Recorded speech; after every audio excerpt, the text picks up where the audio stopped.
As the summer focused on housing issues in the Queen City comes to a close, city officials now have a better idea of specific policies they hope will address everything from energy efficiency to short-term rentals. Local 22's Devin Bates was at the City Hall where councilors really discussed the road ahead on this. He joins us now with more. Devin?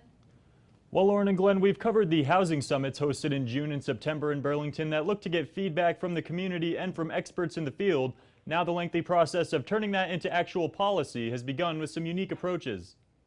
City leaders in Burlington have put a lot of time and resources toward looking at housing through two lenses: affordability and availability. In recent months, two housing summits have generated a long list of policy proposals, but some might affect cash-strapped renters in a more immediate way. There's discussion of expanding an ordinance that requires efficiency upgrades when a unit is sold and making it a requirement before landlords get a rental permit.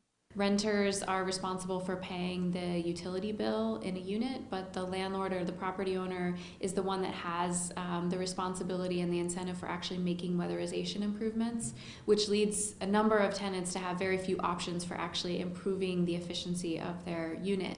There's only about 90 units a year getting efficiency upgrades under the current system, and Councilor Brian Pine wondered if contractors could handle an influx of upgrade requests. We need our other part of CEDO thinking about how to develop that workforce development piece. If we see a big increase in demand, which hopefully we will, we want those jobs to flow to as many local people as possible. On the question of availability, creating new housing has been a focus, but Tuttle said short-term rentals through Airbnb and other services have chipped away at Burlington's housing market. 4% of rental housing units fall under the short-term category, and if that trend continues, the city wants to see some benefit.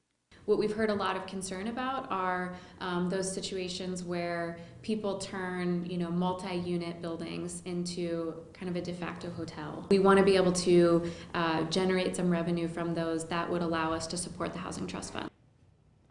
Now, there was also talk from other councilors that the city should be prepared for legal action by Airbnb if their ability to rent in Burlington is restricted. Now, last year, the company sued the city of Boston over their updated short-term rental rules, so it remains to be seen what could happen here in Vermont. Live in the newsroom, Devin Bates, Local 22 News.